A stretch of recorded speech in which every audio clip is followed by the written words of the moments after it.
Hello everybody and welcome back to our chapter 12. We are going to be covering 2D imaging today.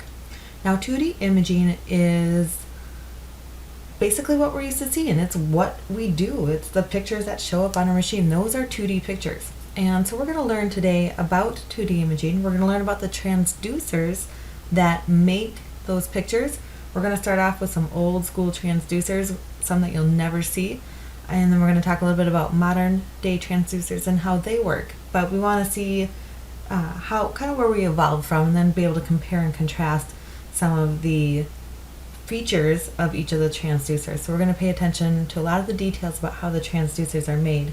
And then we're also going to cover some more resolution considerations regarding the transducers, some 3D imaging, and then just some other techniques or manufacturing changes that are made to transducers to help elevate the images that we get.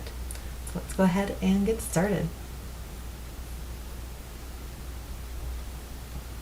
So two-dimensional imaging, what is it? It is the pictures that we see. We scan in 2D imaging all the time. And if you get into OB scanning, what you'll often have are patients asking, well, are you going to do 3D? Why isn't this in 3D? Or even really in any scanning, people ask, why aren't we doing this in 3D? Because people just think, well, 3D must be better.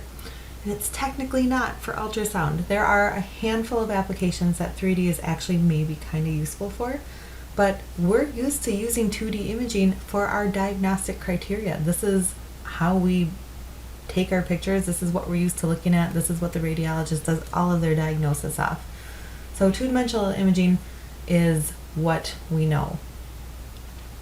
What our 2D pictures are basically a bunch of beam mode lines that are all sliced next to one another.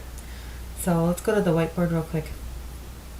And I know I've talked about this before, but when we get into our temporal resolution chapter, this concept is going to be very important. So remember, we have our transducer, and the beam is sent in one direction, and then it comes back, and those images are processed, and then on our screen we get our reflectors, right? And then another beam is sent out, and those echoes come back, and then right next to it, those reflectors get displayed. And again, another beam gets sent out, those reflectors come back, processed, and displayed. And so what we end up getting is our whole screen with our picture on it. And those are created by B-lines, single B-lines coming out, being processed, and then going across one another. So to start here, this might be line 1, over here, line 250. We just have a bunch of lines that are going all the way across. So that is how we get our 2D images. But we have a couple problems that arise when we are trying to make those 2D pictures. First off, our beam travels in a straight line. We learned that a long time ago, that sound has to travel in a straight line. It can't bend, it can't change directions unless it refracts. Our other problem is that the beam needs to be narrow enough to create accurate resolution. It'd be awesome if we could just send out a giant sound wave once and get the echoes back from it, but we won't have very good resolution because of it. The machine wouldn't be able to tell that there were any separate reflectors within that.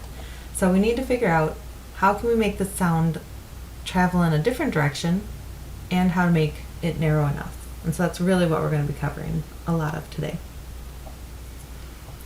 So for problem number 1, we use the machine and physics to steer the beam to get multiple lines that can create an entire beam. So remember, in my picture here, we talked about how we've got our transducer and then we're sending those beams out in multiple directions. We're going to learn how the machine does that today. So that's problem number 1 solved. We can now send these beams in different directions and get that full slice of the picture. Problem number 2 then is we build a transducer that creates thinner beams that can be focused. And that's the other thing we're going to learn today. How do we create a focused beam?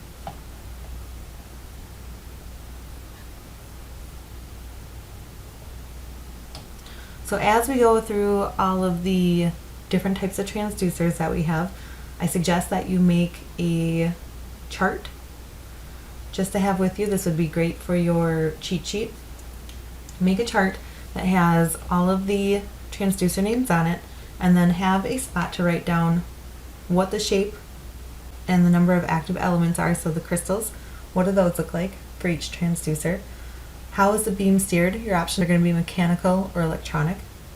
How the focus is created, again, fixed or electronic. What the shape of the transducer makes.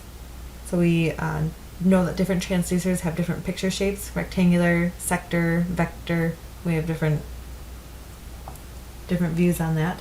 And then what happens if a crystal breaks? How does that affect our image? Okay, so those 5 things are going to be very important. You can make those into a nice handy chart and have that available for your setting. So we're going to go ahead and get started with the mechanical transducer. So mechanical transducers are no longer used. These are like ultrasound 1.0. And what mechanical transducers are these rather large transducers that have machine motors within it. And that is because there is one crystal on the face of the transducer. The motor in the transducer moves the crystal to get those different steering. So because there is a motor inside the mechanical transducer, we call it mechanical beam steering. That's because there's a motor physically moving the crystal to get different views through the anatomy. Now the focusing on the mechanical transducer is fixed. Remember, there's 2 types of fixed focusing. That was internal focusing, where the PCT crystal itself is curved, or we have that external focusing where there's a lens outside of the PCT crystal. The image shape that is created by the mechanical transducer is called a sector shape. It starts from a single point, basically, and then fans out. And then if the PCT crystal gets damaged, we are going to completely lose the image. Remember, there's only one crystal in mechanical transducer, so if that one crystal is damaged, whole picture is gone. So you can kind of see why these are probably not the best transducers. Moving parts are never a good thing in anything, and the fact that there's only one crystal, if that one crystal gets damaged, it's ruined. And then thirdly, the focus being fixed is a big deal. We want to be able to adjust our focus. If we want something near field, far field, we want to be able to change that now as sonographers. So you can see why the mechanical transducer has moved along. So again, here is a picture of a mechanical transducer. There's a motor within this part of the transducer that'll move the single crystal that sits right at the top of it here. And they do kind of have this weird kind of rounded shape. This image here kind of shows us nicely how the beam is spreading out from that one singular point. So we have our circular crystal here, and it's going to move ever so slightly, again, because of the machine mechanics, or the motor mechanics that are in here. And it's going to shoot one beam out, get those echoes back, move ever so slightly, get this beam out, get those echoes back, move ever so slightly, send another one out. And it's going to do that all the way across the fan. We've been talking about sector shape so far, so this is literally what the name of this one is. It's called sector. I think what might be a little confusing is that we often refer to the picture as the sector in, and I think that gets a little bit confusing because the true sector shape is the single point up on the top here, where then it fans down at the bottom, kind of looking like a piece of pie. If you use a curved linear, we'll show that those are blunted sectors where we kind of have the bite out of the top. We'll see later that linear image shapes take on a rectangular, but I think in general we kind of just refer to the image shape as sector, but this is the true sector shape. So just coming back to the whiteboard and just again recovering, if we have our transducer, we have the mechanical part here. This is our single crystal. Remember, we have gears in here that are changing everything connected to this one crystal. So there's the wire to it, and this beam comes out, gets sent back, and then this crystal gets moved ever so slightly. Another beam gets sent out and comes back. So there's mechanical pieces moving in here to move this one crystal. And you can kind of see the origin point is ever so slightly changed, and so it does appear that we are almost coming out of one area. So that's where we get our pie shape, our sector. And then again, if this crystal was broken, gets damaged, this is all going to be black. There's going to be no echoes coming back.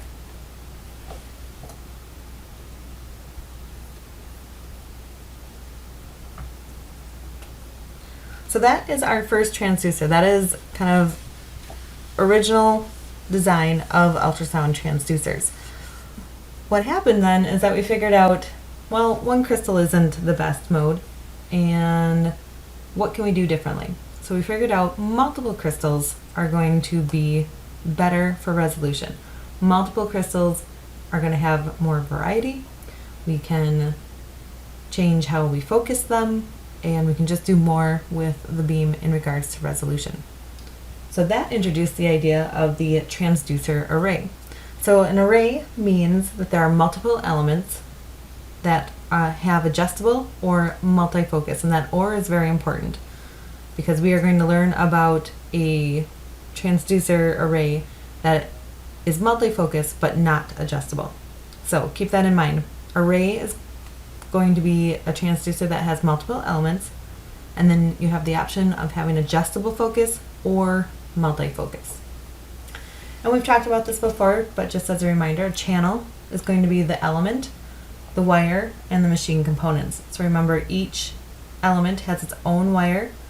That wire then travels back through the cord to the machine to be processed. So those wires bring the electrical signals in to the crystals and then bring the voltages back to be processed as reflections. There are three types of array transducers, and we're going to cover all of these. So we have the linear array, the annular array, and the convex array.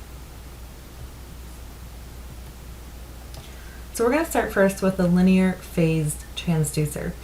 And I just want to point this out now. We're talking about linear phase first. We're going to also talk about a linear sequential transducer. And when we talk about these transducers, like, oh, grab your curved linear, grab your phase, grab your linear. The linear phase transducer is usually referred to as just a phased transducer. It has a very particular shape to it, which we'll show you, where the linear sequential transducer is usually just referred to as the linear transducer, which has a completely different shape. So keep that in mind when you're scanning. If your instructors just say, oh, grab your phased, grab your linear, so you know the difference between the two. But again, we're going to talk about the proper name. It's linear phase transducer. We're going to cover this one first. So with the linear phase transducer, this one has a bunch of crystals, 100 to 300, and they are rectangular shaped. They're a little bit longer, a little bit bigger crystals that line the face of the transducer. The beam steering on the linear phase transducer then is electronic, and we're going to learn how the beam is created and how it's steered in a minute here. But basically what happens is that there is a pattern to the voltages that are coming down the wires, down the channels, and as they interact with the elements, that pattern is going to create a steered beam. And that pattern is called phasing because it delays how the elements are activated. Focusing on the linear phase transducer is also electronic, and that's because we can use those electrical patterns to focus the beam in different ways. The image shape that we get out of the linear phase transducer is also sector, so it's going to have that single point down to the curved area at the bottom, kind of creating a fan or pie-like shape. And then when one of the crystals is damaged, there isn't necessarily a direct correlation to crystal damage, and that's because all of the crystals on the linear phase transducer are utilized to create one beam. So remember, all the crystals are utilized in linear phase transducers to create that one beam. So what we might see, if there's a larger group of crystals that are broken, we might start to see some erratic steering, maybe some image degradation. It all just kind of depends on how many crystals are broken and where they are broken. So for our linear phase transducer, we usually have a little bit of a smaller footprint, and then there's going to be 100 to 300 crystals lining that transducer. The linear phase is probably more common in the cardiac applications. It has a nice small footprint. That footprint is the area that is in contact with the patient's skin. So the smaller footprint here fits really nicely into rib spaces, into the suprasternal notch. So this linear, and it just gives us really nice pictures, and it again has that sector. So that's the other really nice thing. This part can fit right in between the rib spaces, but then we get a nice image of the heart underneath it. So we get a really nice view based on the way that this transducer is made. Again, we're going to learn how the transducer creates different directionally steered beams to create that fan. We're also going to learn how the focus can change and how each beam gets focused.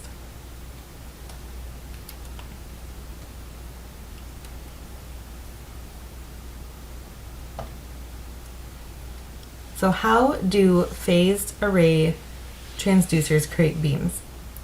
So remember, the phased arrays use all of the crystals to create one sound beam. And each element is going to be activated by an electrical voltage through the channel.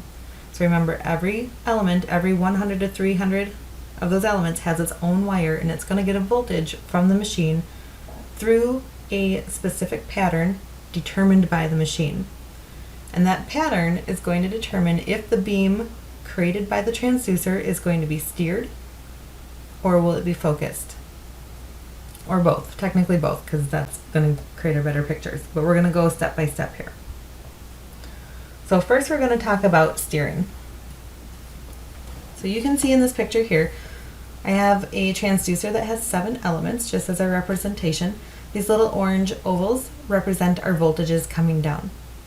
And so when the voltages come down the wires, we can see that these voltages are all going to interact with the elements all at the same time. So when the voltages hit the elements all at the same time, all of the elements will produce their sound wave, and what we get is a straight beam. There's no steer to it. It's going to come directly off of the transducer face, and there's going to be no real focal point to it. So just to reiterate, we have our transducer face, tons of crystals up here. Those voltages are all coming down at the same rate, and all we're going to get is this bink, one line down. So we're not going to get our nice crystal like we get, or our nice picture that we get like this. We're going to get one line of information. That's it. So we have to figure out now, how are we going to get a line over here, or here, or here, or here? We need to steer the beam to get those other slices of anatomy so we can get our full picture.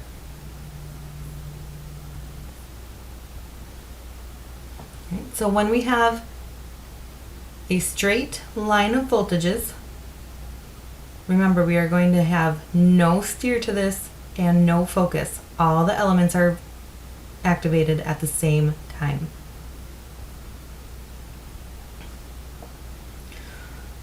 So that was one of our problems that we needed to figure out. Sound can only travel in a straight line. If we are activating the elements all at the same time, all we get is that straight line. We're never going to get a full sector worth of B-line, right? So now we have to figure out, how can we steer that beam in different directions?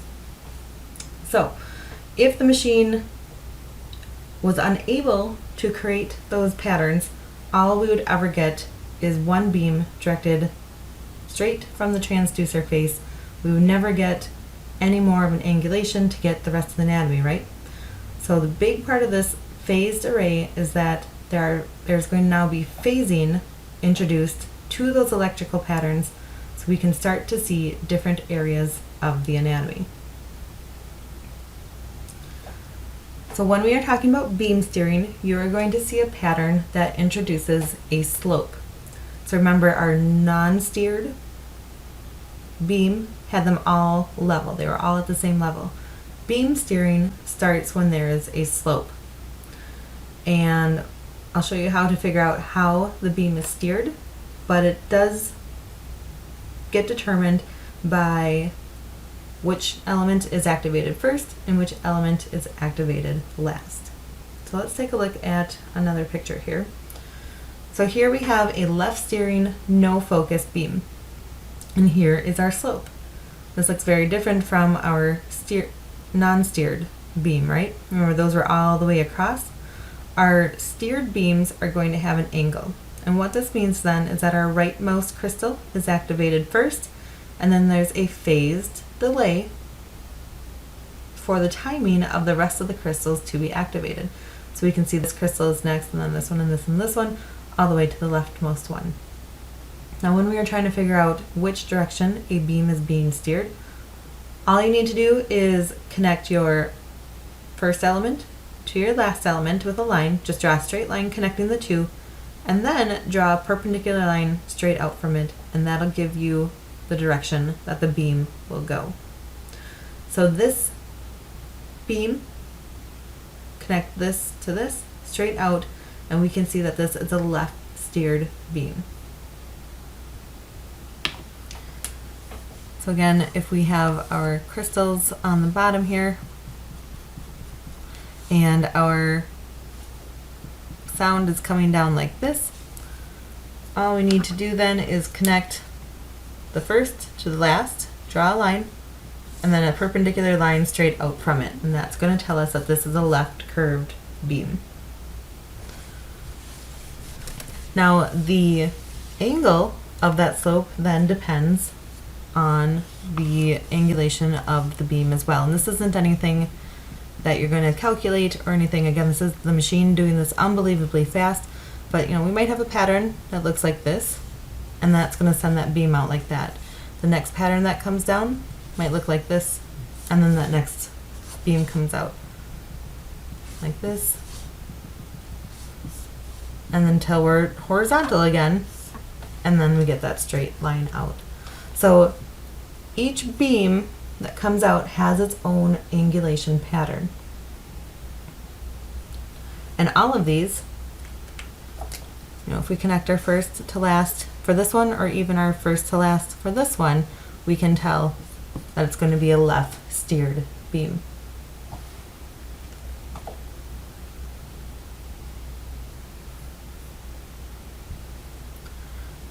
So then the opposite is true for the right steered beam. So again, we have a slope. Anytime you have a slope, you have a steer. So there is a slope introduced to the voltages. Again, we can connect our first to our last, draw a straight line out, a perpendicular line out from that, and we get to see that our right steer is created from a slope that looks like this. And again, same idea. We have our transducer. Voltages are coming, did that wrong, go the other way. Voltages are coming down. This element is going to get activated first. This one will be last. Connect them, draw your perpendicular line out, and you'll see that this is a right steer. Okay, and just like we were talking about before, depending on the angle of that voltage, we will get different angles. So if you think about it, and this is happening so unbelievably fast, our first angle, and then we're getting different angles, it's going like this, and then eventually it'll go horizontal, and then eventually it's got to start angling up this way, so we can get all of those beams going in different directions. Okay, so the biggest thing from this is steering is created from voltages that have a sloped pattern.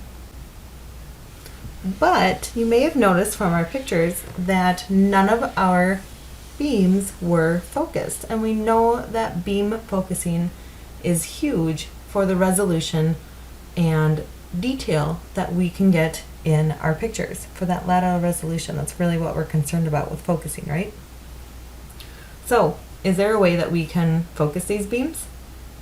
So absolutely, we are going to now introduce a different pattern to create a focus. When the machine is sending out the sound beam and sending out a focused sound beam, we call that the transmit focus. And this will be important later because there is a receive focus as well. So phased array transmit focus is going to be produced when we introduce a different pattern, and that's a pattern that is curved. So remember, a sloped pattern steers, a curved pattern focuses. And a big concept for this that we need to know is that shallow curves are going to create deeper foci, where steeper curves are going to create shallow foci. Kind of the same idea with the lens or the curving of the PZT. We learned that that changes the focal depth. But now with our electronic patterns, we can easily change the curves of the pattern to have a very dynamic, adjustable focus, which you don't get with the lens or the curved PZT. So when we say that the focus is adjustable, this one is a knob on your machine. You should have a button or a toggle or a knob labeled focus, and you can adjust that as you need and should be adjusting it for every picture. So here again we're showing a sample of our transducer, and now we can see there is a curve introduced by the orange voltage ovals. So now we see that the outer elements are activated first, and then it moves its way in subsequently until it gets to the middle one. And so we have our middle element being activated last, and that's that curve that we're talking about. Now we can see how this is steered again. Again, we just connect our first to our last and draw a perpendicular line out. We see that this is a not steered beam, but because of the curve, it is now focused.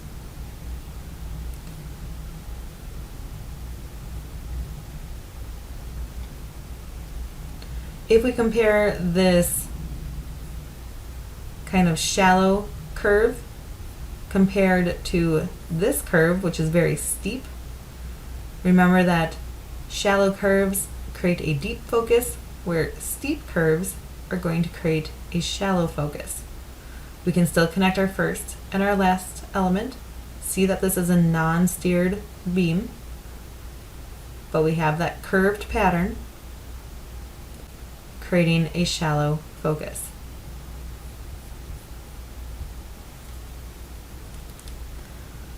So let's say we were imaging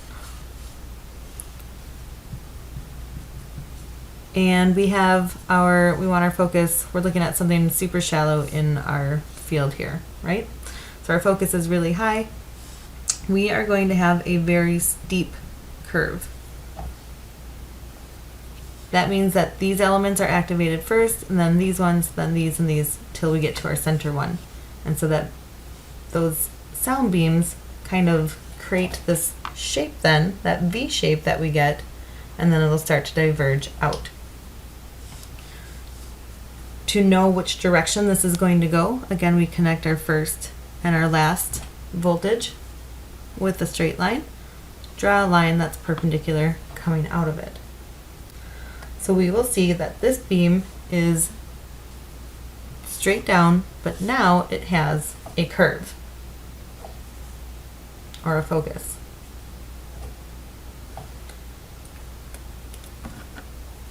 Say we change windows and now our interest is somewhere down here. So we move our focus to the area of interest. Remember, we want our focus at or below the area of interest. So now we have a deeper focus. So the machine's going to change the pattern. It's going to make a shallower curve. We're still directing this beam straight into the body, but the shallow curve is now going to create a deeper focus. So remember, curves equals focus. Shallow curve equals deep focal point. Steep curves equals shallow focal points.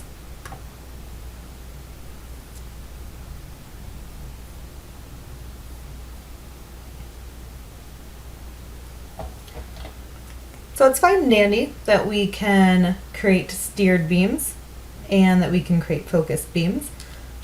But what we need to be able to do is create steered and focused beams. So what do? What does the machine pattern look like to get those?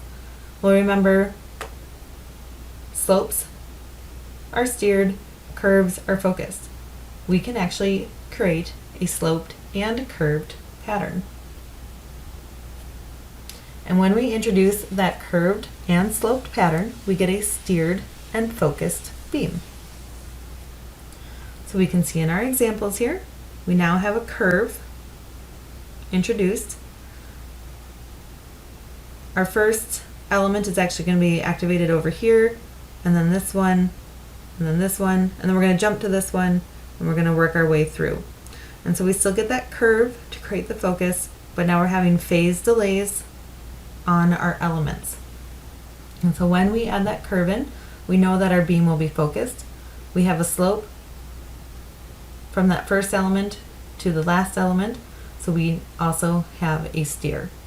And we're going to do the same thing. We're going to connect our first element to our last, draw a line in between them, perpendicular line coming out. We can see that this slope curved pattern will create a left steered focused beam, where this pattern will create a right steered focused beam. Again, remember, different patterns, different curvatures for focal depth and for steered direction.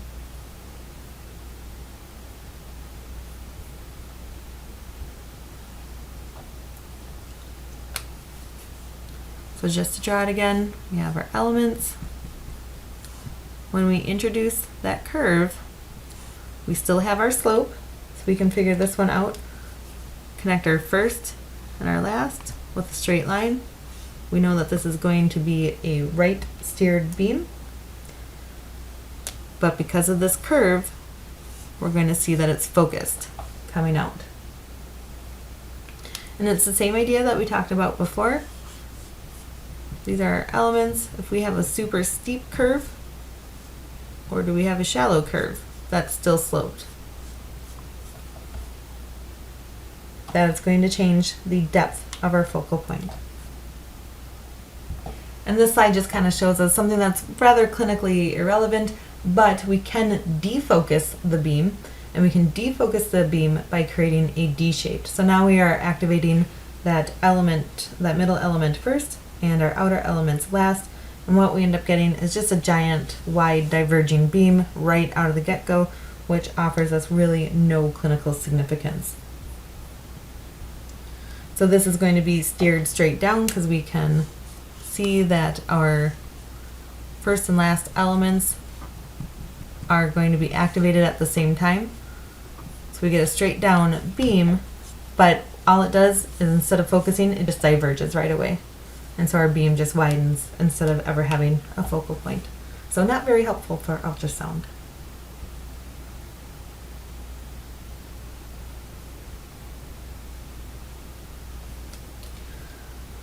So you may have noticed from all the pictures that we've been drawing that all of the beams only have one focus. And that is because physically, every beam created can only have one focus. So this is a very important concept to remember, especially when we start to talk about multi-transmit focus.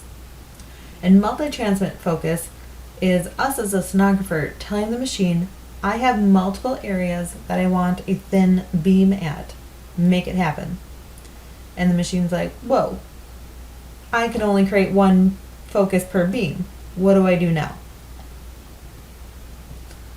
Well, thankfully, there is a way for us to do that. So if, as a sonographer, we decide that we want to add in multiple focal points into our picture, then something needs to happen. We have to have multiple sound beams per scan line. So if our picture has 3 focal points on it, then that picture is created with 3 pulses or 3 sound beams per scan line.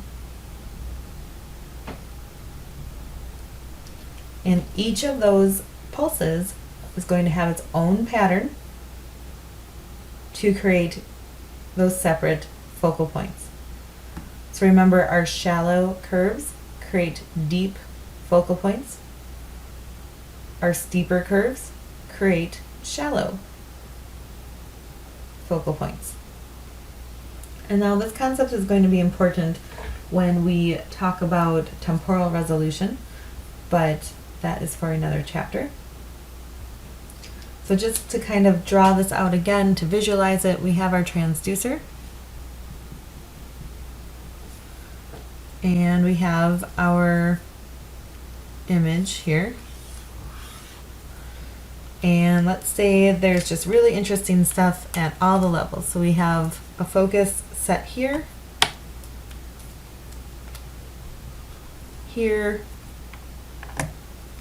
and we have a deep one as well.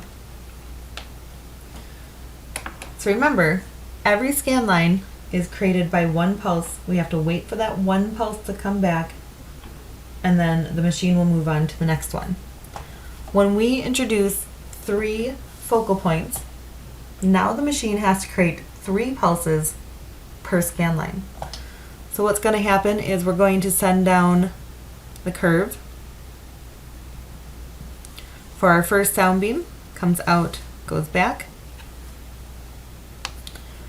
The curve for our next sound beam goes down the same line, come back. And then we have the curve for our last sound beam, down the same sound beam and goes back. That's one scan line. Scan line number 1. Now we're going to steer again, create the next scan line, and it comes back. So you can see why when we introduce more focal points, we're going to be changing how quickly the machine can do this. So it's got to send out 3 pulses for every scan line. So if you have 200 scan lines, it's going to take a long time to get through all those. Like I said, we'll cover this idea a little bit more in temporal resolution. But as of right now, you need to know that each sound beam can only have one focus. So one pulse is created with one focus for each focal point that we have set on the machine. Physics does not allow for multiple foci to come out and transmit. This is important that you remember this is in transmission. Transmit focus. Okay.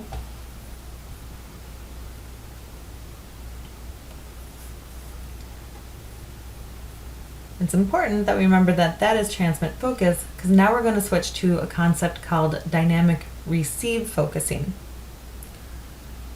And in dynamic receive focusing, remember all those echoes are coming back to the transducer. And the transducer is listening with all of the elements.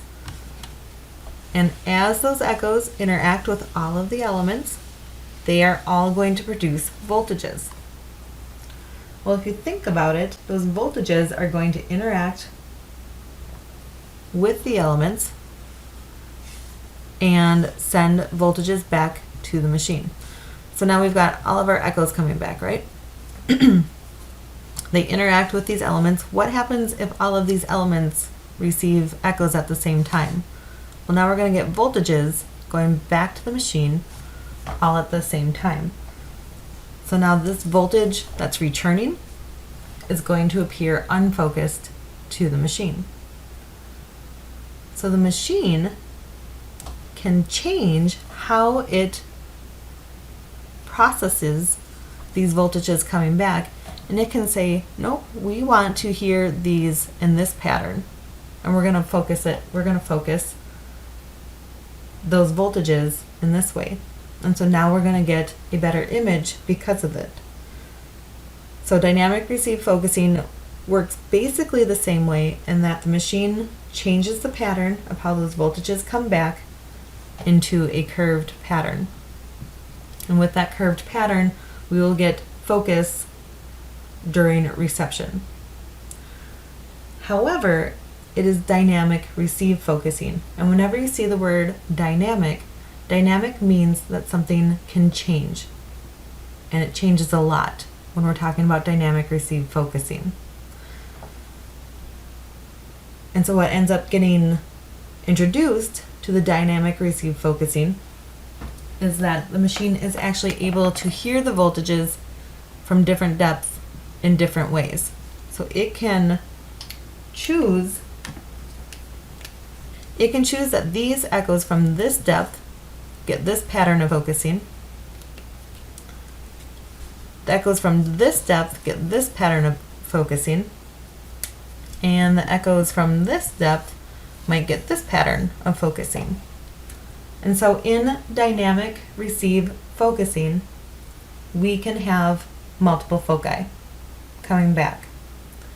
And as those sound echoes come back, the machine is calculating again how long is it taking, because remember our 13 microsecond rule.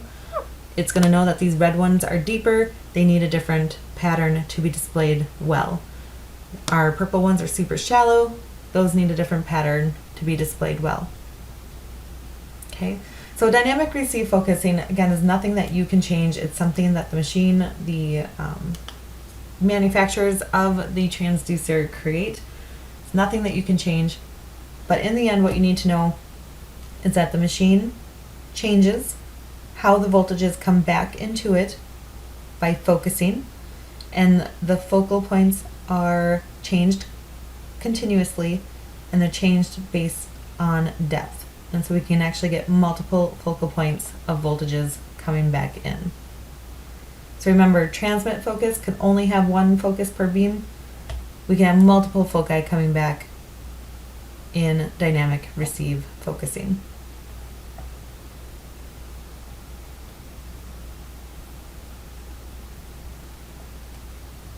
Alright, so that was a kind of a big detour off of the transducers. So all of that kind of relays back to the linear phased transducer. And we're going to see some similar concepts coming up in the other transducers as well. But everything we just talked about really applies mostly to the linear phase transducer. So we're going to switch back into the transducers, go back to your chart if you have one with you, and we're going to talk next about the annular phased array. So remember that phased arrays can mean adjustable or multifocus, right? The phased array transducer, or the linear phased array transducer that we talked about, used electronic focusing, so it was adjustable. Annular phase transducers achieve multiple focal points, but because of a unique setup. So the crystals on an annular phased array are multiple. That's why it's an array, but they're arranged in concentric rings. So they are circular discs that get larger as we get further out on the rings. The beam steering on the annular phased array is mechanical. So again, there's going to be a motor within the transducer that physically moves the crystal from position to position. Focusing for the annular phased array is going to be considered multiple transmit focal zones. That's because there are multiple foci, but that's because there are multiple elements that create their own fixed focus. So I'll show you here in a minute what I am talking about. We also have a sector image in this type of transducer, and if a crystal is broken, we get horizontal fallout. And again, I'll show you a picture in a minute here. Here we have an annular phased array. Remember that there are gears and mechanical parts that are going to move the crystals that are sitting up in this front part. And here is a sample image of what those crystals would look like. Remember that the annular phased array has concentric rings, so we have a very center crystal, and then we have a little bit larger second crystal, and then a little bit larger third crystal. The annular phased arrays have multiple setups of how many crystals could be in here, but it's an array, so it has to have multiple crystals, and the phased part tells us that it's going to also then have multiple foci. Remember that the annular phased array has a sector shape to it, and if any one of those crystals was broken, what we'll end up seeing is kind of this banding going across the sector field. And so I'm going to show you how all of this works with the annular phased array. Now the annular phased array is also a little bit more of a older version of the transducer, so we don't typically see these anymore either. But let's see here. Okay, so our crystal, we have that center one. Then we have another crystal that surrounds it. And then we'll draw a third one. So our crystal is going to be made up of 3. So here's our annular phased array. Remember that it sits within the transducer face, and there are gears in here that are going to move this around so we can get our different steering. Okay, so the steering occurs because of those gears moving the crystal as the sound pulse is sent out. What's interesting though about the annular phased array though is how it operates. So this purple crystal in the middle is responsible for imaging the more shallow portion of our picture. The red crystal then is going to be responsible for the middle portion of our picture, and then the blue crystal is going to be responsible for the far field of our picture. And so in this case, we are going to have 3 pulses sent out to activate each crystal. So first, the purple crystal will be activated, sound comes down, pulse is sent out, and this crystal is going to have a fixed focus, and so we're going to get a focus in that near field. We're going to have a very shallow focus, and then that beam is going to be sent out. And so the machine is then only going to listen for the area that is covered by the purple crystal. Next, then it'll send another pulse out to activate the red crystal, and the red crystal is going to follow the same scan line but have a focus within the mid zone.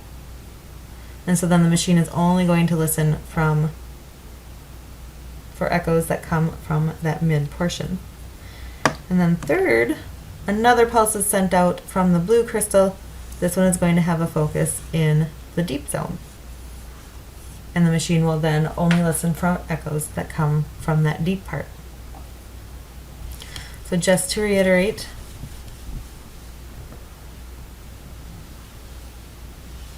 our annular phased transducer has concentric ring circles. The outermost is responsible for our far field, where the innermost is responsible for the near field. And then for however many crystals you have your other layers to your picture. Each crystal will receive 1 pulse per scan line. So in our example here, there's going to be 3 pulses sent out to create 1 scan line. Each of those pulses then is going to have its own focus. Because remember, you can only have 1 focus per pulse or per sound beam. And each will be focused to the area that it is responsible for creating echoes from. So now we get a really nice focus picture because we have all these multiple foci. We get a really nice high resolution picture because of it, but it's going to take a long time to create this picture because we have to send 3 pulses down for every single scan line. This also then explains too why, say, our red crystal got damaged somehow, what we would end up seeing is complete fallout from this area across our whole sector, because now that red crystal is no longer working. And the machine again is only listening for echoes where that crystal is responsible for. So I kind of like the annular phased array transducer. It's got a different setup than what we're used to. It's kind of interesting. But again, it's a very old method for creating pictures. Created awesome lateral resolution, but again, it had mechanical parts to it. Crystals easily broken, mechanical pieces easily broken, and a long time to create each. Scan line means a longer time to create the whole picture.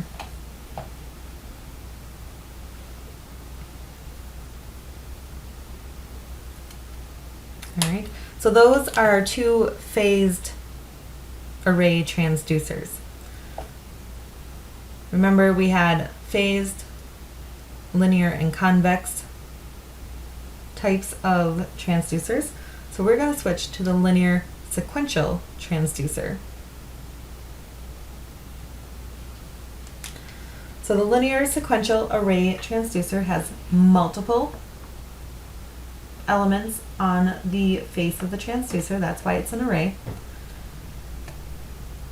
But the linear sequential array is going to operate a little differently than the phased array. And it's going to be important that we remember the difference between the two operations. So remember that the phased array, the linear phased array, uses all of the elements on the transducer face. The linear sequential array is going to use elements in groups to make sound beams. It's not going to use all of them.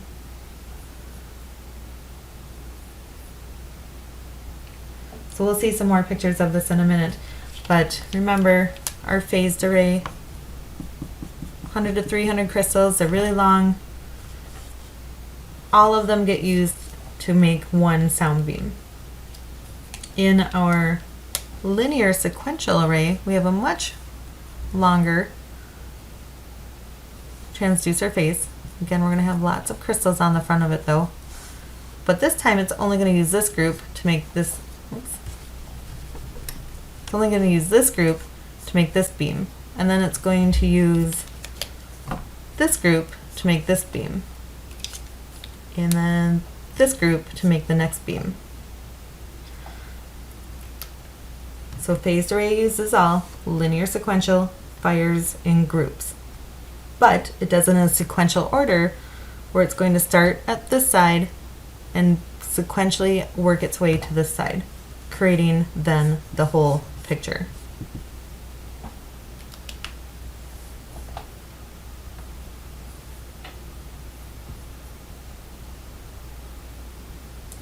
So with the linear sequential array, we've got a very large transducer face with about 120 to 250 rectangular crystals.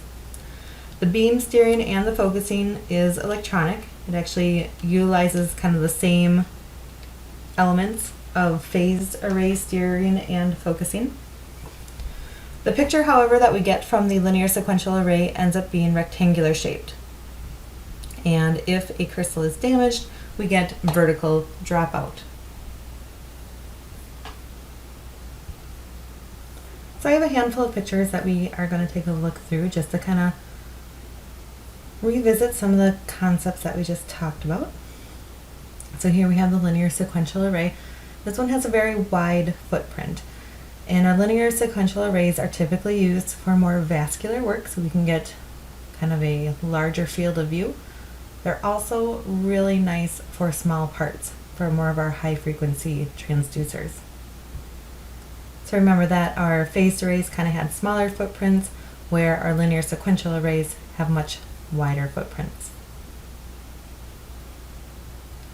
Again, our linear sequential array creates a rectangular shaped field of view. And if a group of crystals or a crystal gets broken, what we'll typically see then is black fallout directly underneath the broken transducer. So I started to touch on this briefly when we were talking about the overview of the linear sequential array, but how do we make beams out of the linear sequential? So the linear sequential has a lot of beams that go along the transducer face. So we have all these little crystals along the transducer face. And the machine is going to activate groups of crystals to create a beam. Typically when the beam is then emitted from the transducer, it is typically not steered, as it's just going to be a straight down beam, but it will be focused. So we can see in this example here, the elements are curved, so we have that kind of internal focus happening. And then the machine itself can also introduce a curve when it activates these elements to create a focused beam as well. So remember, we don't just activate one crystal at a time because it would just diverge and be lost very quickly. When we activate groups of elements, we start to get that hourglass shape that we want to create a nicely focused beam. That group of elements then can be activated using a curved excitation pattern. When that happens, we get a focused beam that comes out. As the machine then activates those groups of elements, we're going to get straight beams from the transducer face that are going to be focused, and it's going to work its way across the image field. So we'll just go back to the whiteboard here just to draw it out again, just to look at it another way. Remember, we've got our wide transducer face, multiple elements along the transducer face. And so what is going to happen, remember we have those wires or channels coming up from each one as well. So what's going to happen is the machine is going to first send a pattern down for the first group to activate, and that first group is going to send out a beam straight into the body, straight from the transducer face. And typically what happens next then is the next group of elements is activated. And so maybe this first group activated elements 1, 2, 3, and 4. The next beam might then activate elements 3, 4, 5, and 6. And so what we'll end up getting is kind of an overlap of beams. And that's good, so we don't lose any information in between, and then we can get nice resolution, because we can activate smaller groups, get thinner beams, and then put them all next to one another to get the full picture. And so the beam, or the transducer, is going to keep doing that across. So we activate the first 4, then the next 4, then maybe we'll activate the next 4, and it's going to keep doing that all the way across until we get our full rectangular image. So linear sequentials activate groups of elements. Phased, linear phased activates all the elements.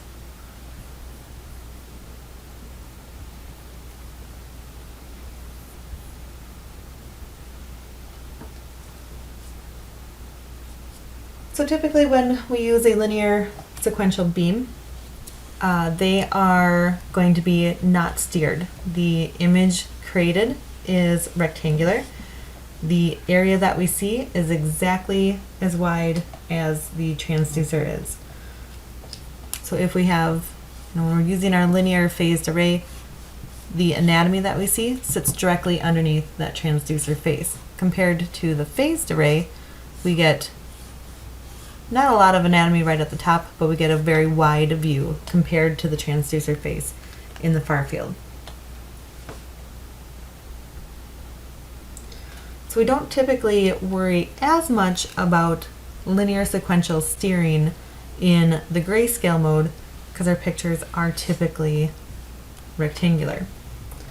However, we can steer the beam, and it works the same way as the phased array introducing those sloped patterns to activate the groups of elements. So you don't typically see this too much anymore. This is kind of an older feature of machines where they would actually steer the grayscale beams coming down, and we get kind of this parallelogram shape. Do our linear sequential image. What we see more commonly though is that we do use the linear sequential beam for vascular work, and we like to steer the color box. How that color box is being steered changes how we view the Doppler information.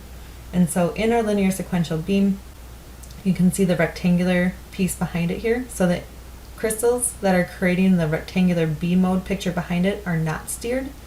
The crystals that are creating the Doppler, the color Doppler information here are steered. And so again, we get that parallelogram shape because of it.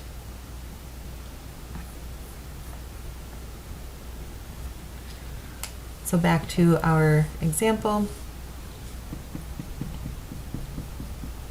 If this first foregroup were going to be activated and we wanted to steer to the left, we would see a curved and sloped excitation pattern for that first part. And then the same pattern would come through for the next one to get that slope, and the next beam comes out. So that makes sense then why we get kind of that parallelogram shape when we are steering. So very helpful for color, not as helpful anymore for B mode scanning. However, what we do see, that's a little bit more helpful for B mode scanning, is the idea of what we call wide scan. So sometimes this is called wide scan, sometimes it's called convex scanning. This actually changes how the steering occurs more towards the outside part of the field of view.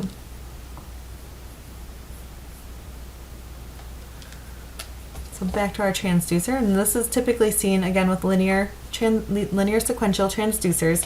Say we're imaging something, and remember it typically can only see the anatomy that's directly below the transducer face. And let's say we're imaging a thyroid, and our thyroid's really big, so now we're only getting this, and the thyroid might actually go out to this part here, right? So now we're not getting true measurements or true imaging of our anatomy that we're interested in.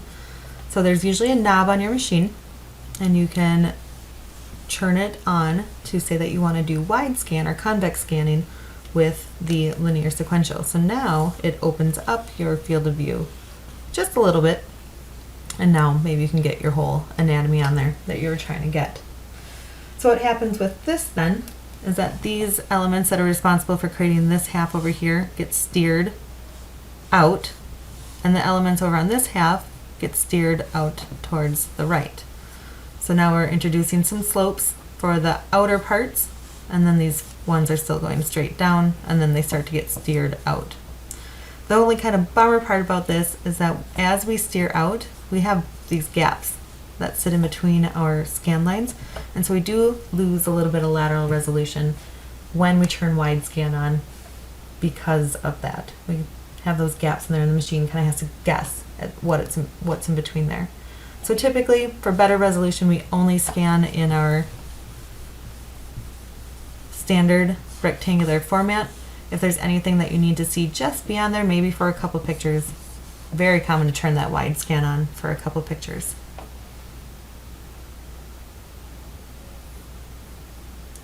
So with that wide scan, we then end up getting more of a trapezoidal view of the anatomy.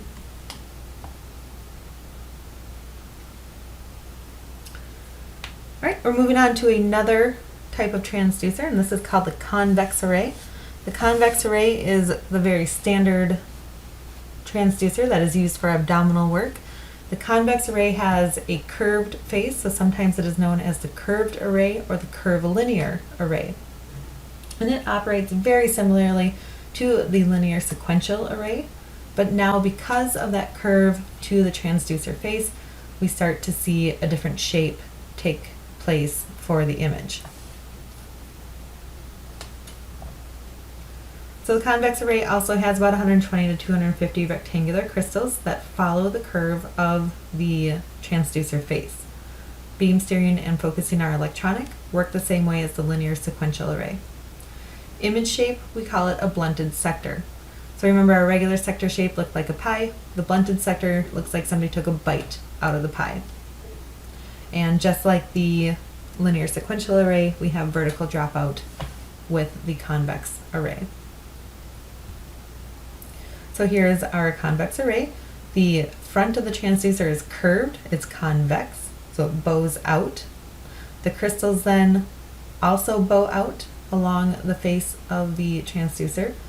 This group of crystals is still sending its beam straight from the transducer face, but because the transducer face is curved, we get different angulations of the sound beam.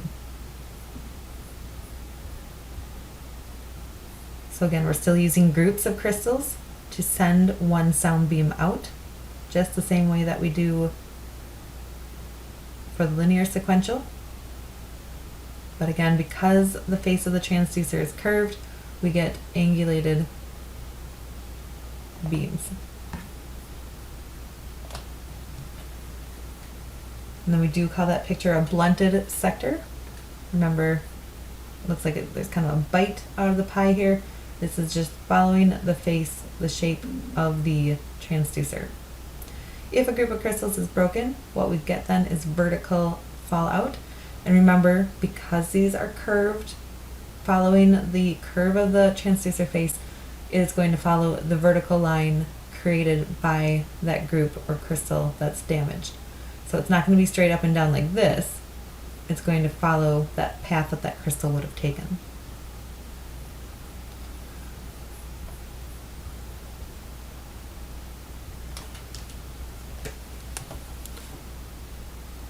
So again, we have that curved transducer face, and now those crystals follow that around.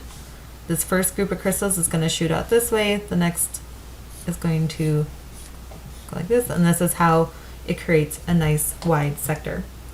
The curved linear gives us a lot more information in that far field as far as anatomy goes, so we can get a lot more anatomy than what is just available underneath the transducer face.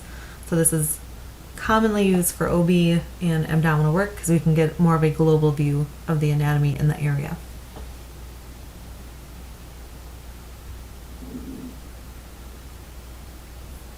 So now we've got our last transducer, and it's the vector array.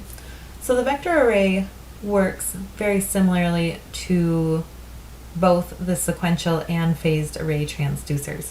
And so what we see is a little bit smaller of a footprint with the vector arrays, but it's going to utilize beam steering more so than the linear sequential or the curvilinear do.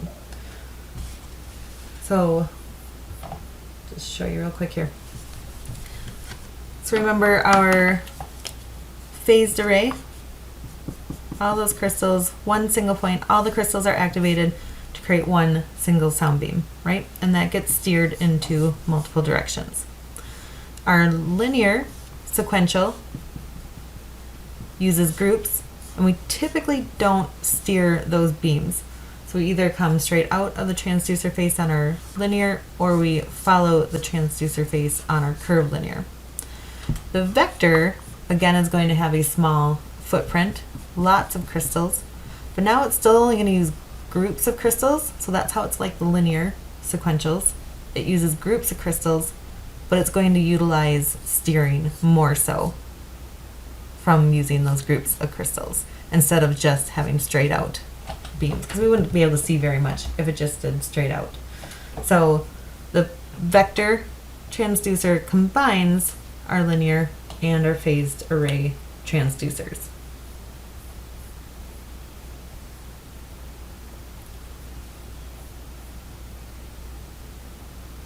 So on the vector array, we see about 120 to 250 rectangular crystals.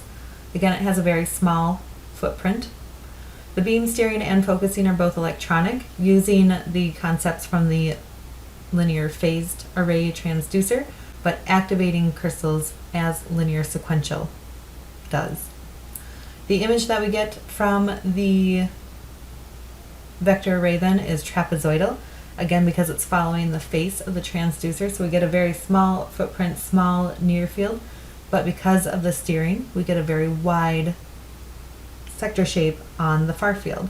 So it's kind of a flattened sector shape is basically what we get. And because of how the steering and focusing occurs, like the phased array, we're not real sure what would happen if the crystals are broken. They typically will just cause erratic steering. So here is our vector transducer. We get that flattened shape at the top, but then we get kind of that far field that gets wider because of the steering. So again, just to draw it out, this is our vector transducer face. Very similar to the phased. Remember, linear sequentials are going to be longer. A group of crystals is fired and sends beams out, but they are fired so that they start to steer. And that is how we get our trapezoidal shape. So we get a flat top following the transducer face, but then we get that wider far field like we do with the other linear phased array transducers. All right, and that's it for our transducers. Now we still have a lot of things to talk about, so I don't want to get too excited that we're almost done. This is a big chapter. There's a lot of information in it.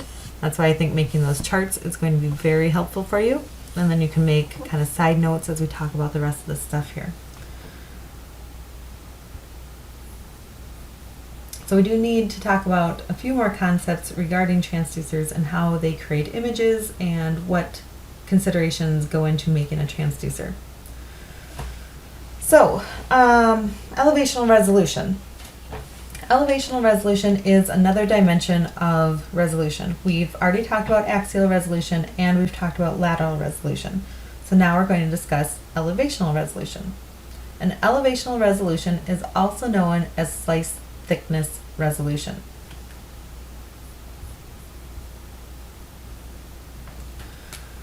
So remember we had our beam here, or our transducer. Beam comes out. When we have objects that sit like this within the beam and are parallel, this is axial, right? And then we can also have reflectors that can sit like this side by side, and that's lateral. What slice thickness is telling us then is if we could kind of turn our beam into a 3D, because of course that's what we need.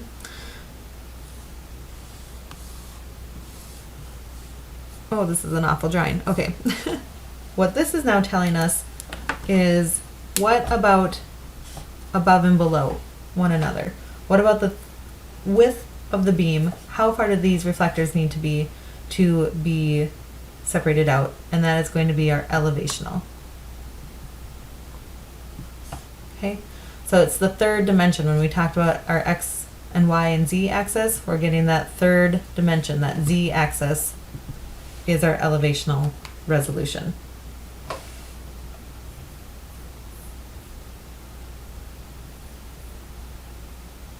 So I really like this picture here. Again, this is parallel with the sound beam, side by side in the sound beam, and then this is kind of like above and below, or deep to shallow within the sound beam. So as far as transducers go, disc-shaped elements, so the ones that we see in our mechanical and our annular transducers, actually provide the thinnest beams, and then therefore have the best elevational resolution. So remember that circular discs-shaped elements create the best elevational resolution. However, we don't use those transducers anymore, right? We don't use mechanical or annular transducers anymore. We use our transducers that have the rectangular crystals at the transducer face. All the transducers that we use currently, the phased array, linear array, convex array, vector array, they all use rectangular crystals at the transducer face. And when we use those rectangular crystals, that actually gives us really awesome lateral resolution. They're tinier, they don't diverge as much, we just get really nice lateral resolution.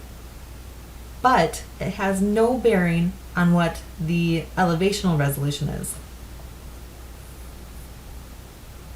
So just to reiterate this concept a little bit more, we have our transducer face and we have these tall, thin rectangular crystals. So we know that those are going to create really nice thin beams coming out, so our lateral resolution is awesome. But what do we do with this tallness of these crystals? That's going to create very tall beams.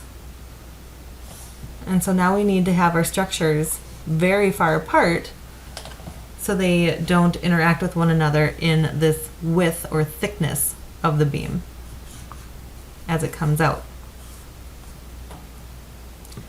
And so we need to figure out how to fix this, because this elevational thickness ends up being fixed, where now we've been able to change this and optimize our lateral. We can optimize our axial by changing the frequency. How do we change the elevational resolution?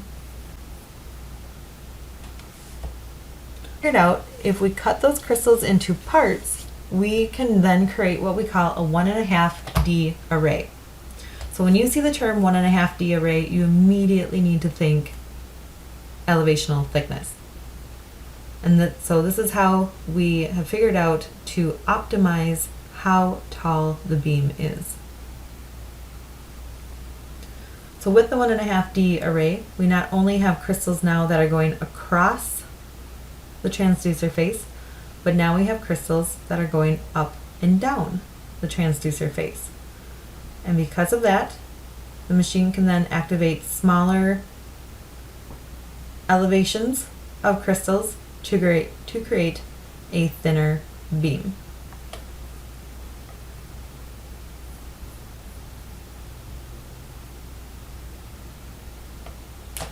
So going back to the whiteboard, remember again we had our very tall crystals, and the beam that came out of that then was also very tall. When the 1.5Ds came out, they figured out that they could cut the crystals,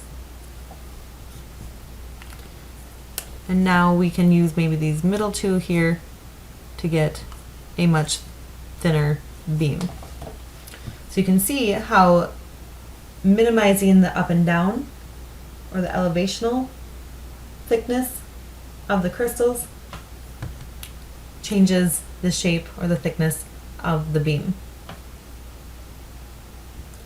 So again, 1.5D, immediately think elevational thickness. There will be a question on your boards, probably on your test, how do we improve elevational thickness? The answer would most likely be use a 1.5D array transducer.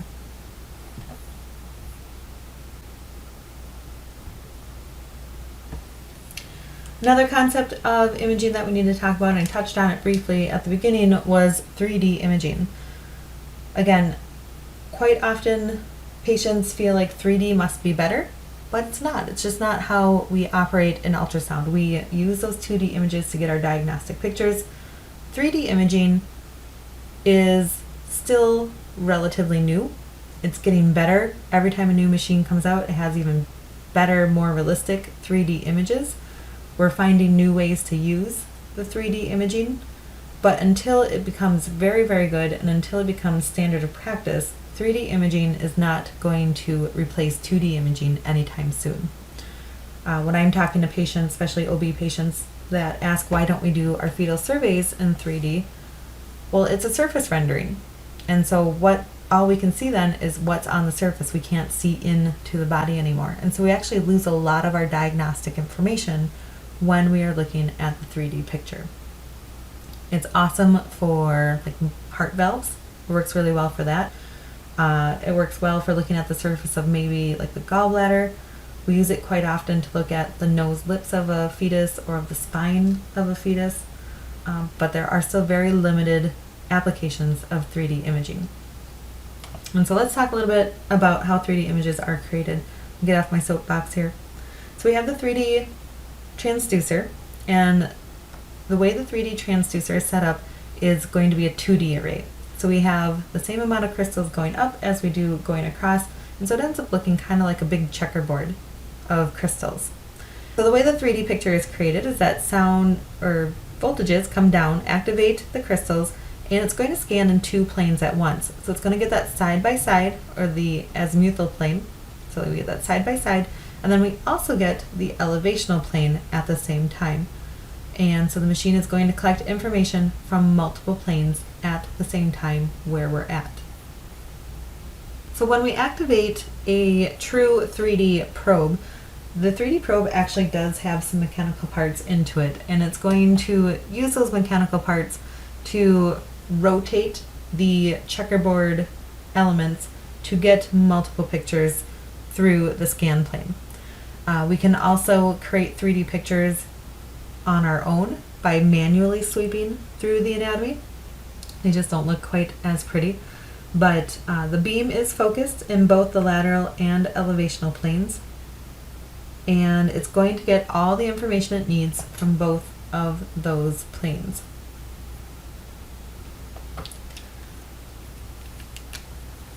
So usually our 3D transducers are a little bit wider, and it's going to have this block of crystals in here, and then it's going to have kind of a little bit wider base here. It's going to have some machine mechanics in here, and it's going to move this block of crystals in a way that we can both get our side by side and our elevational information. So now we're getting this plane, and our up and down, our axial resolution as well, all at the same time. It's going to get all the information from all these echoes at the same time. The 3D option on the machines also allow you to scan through on your own. So if we are holding our transducer, say this is our surface, and let's just say we're scanning a baby, and we can then take our transducer, and what we end up doing is sweeping across. So we are manually creating one of the planes, and then the machine is calculating the other planes. So it's a little bit trickier when you have to manually do it. The pictures don't look quite as nice, but you're still getting all the information by physically moving the transducer or having the transducer physically move the checkerboard crystals on its own.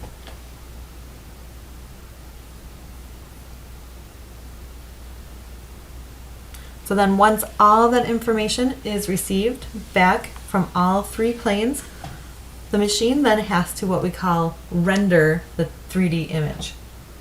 So rendering is how we typically get those really realistic images. It takes the information and figures out how they overlap, where the solid structures are, what is deeper or what is more superficial, and then it kind of applies this layering over it all to make a really realistic appearance of the picture. We haven't learned about pixels yet, but I do want to take a moment here to point out that 3D pictures are made of voxels. So we'll learn in a few chapters. In a 2D image, the smallest part of a picture is a pixel, and we have a bunch of pixels right next to each other, and depending on what color they are, they make our picture. In 3D imaging, it is a voxel. Remember that 3D imaging goes with voxel. So now we are talking about boxes. And again, depending on what information came back, they'll get different colors. So 2D is pixel, 3D is voxel. I can guarantee that will be on your boards. So the large 3D picture is made of voxels. So after the machine does all the gets all the information, renders the picture, what we are displayed then with is a 3D image. So here we can see in this example we have all the different planes. So we have the sagittal plane, transverse plane, and the coronal plane or the elevational plane.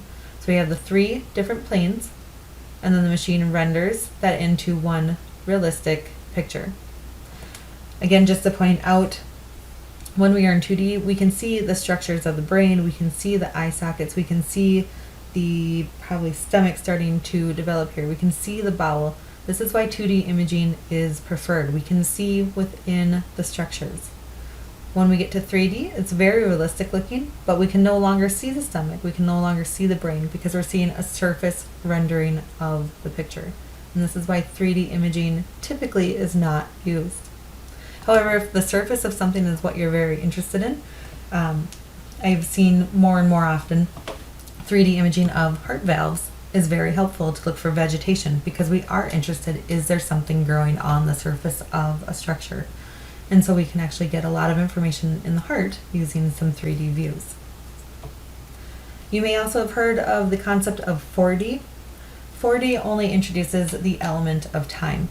So basically we are getting this 3D picture, but now we get to see it moving relatively real time.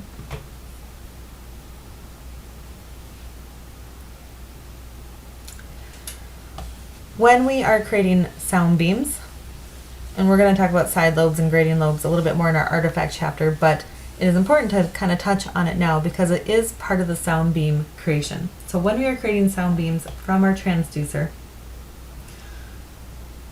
there's going to be some sound energy that comes out of the main beam's energy.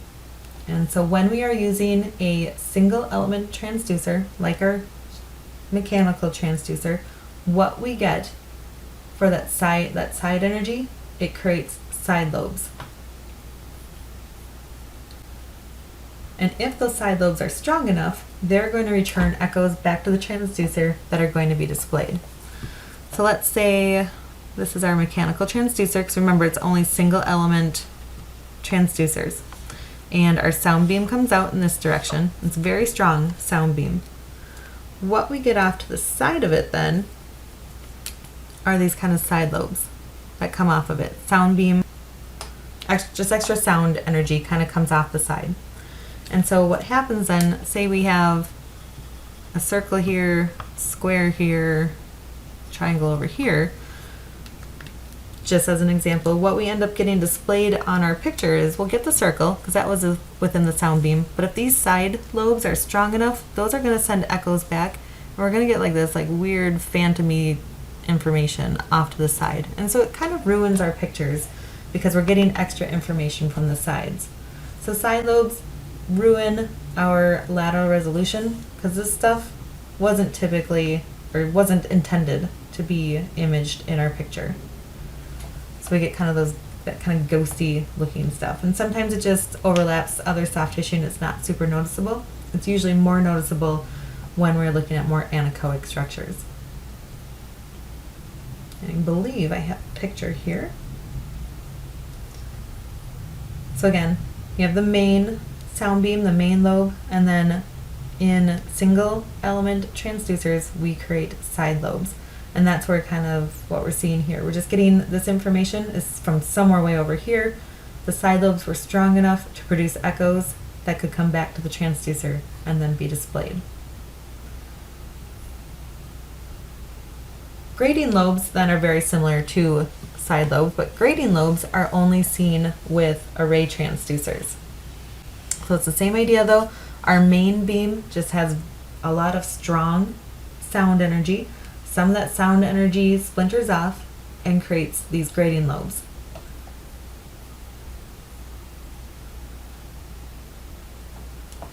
So again, now we have our array transducer creating a sound beam, and what we end up getting then are these grading lobes that come off the side of it. And it's the same idea too. Say we had a nice circle structure here, triangle and a square. Our picture then would show us kind of this ghosting, just like it did with the side lobes of these other structures within our picture. And we don't want that because that ruins our lateral resolution. You'll see some texts kind of use grading and side lobes interchangeably. Technically, again, side lobes are single, so single side lobes are from single element transducers, where grading lobes are going to be from multiple element transducers or arrays.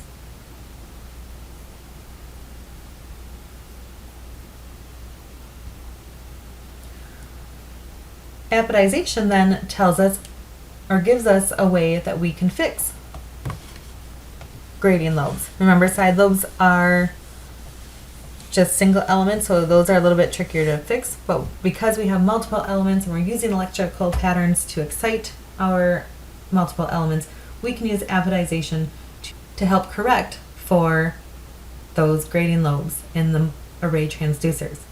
So apodization, again, will come up in our artifacts chapter, but remember this term, apodization,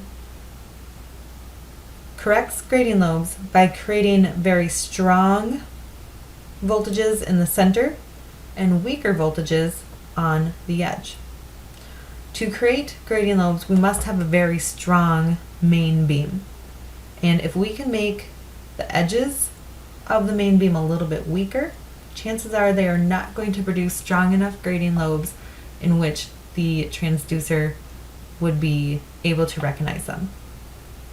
So again, we create very strong voltages in the center and then weaker voltages on the outside part. So apodization can only be done in our array transducers. So we have multiple elements. If we just send the same strong voltages down, we get our beam,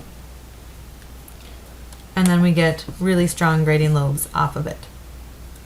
However, if we can send really strong main beams and then it gets weaker as we go out, we're still going to get our beam coming down, but now we just have not enough strength on the outside part that maybe we just get a little coming off of it. So apodization really helps with those grading lobes.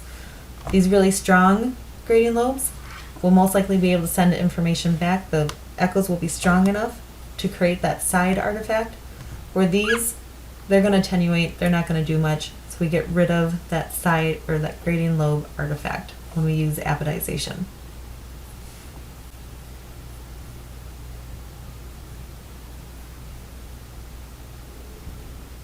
Subdicing is another way that we can also look at breaking up the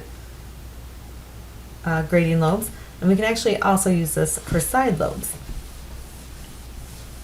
So with subdicing, what we do is take an element and break it up into even smaller pieces, but we treat those smaller pieces as one element. So they all operate electronically as one element, but create different sound beams that interact with one another.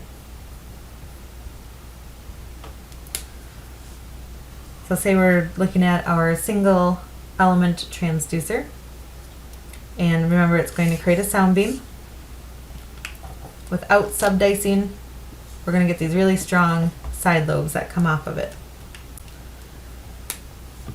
With subdicing, we can break this element up into smaller pieces, but it's still going to operate as one element. So it still just has the one wire coming in, creates our sound beam, and then we're going to get weaker side lobes because of it.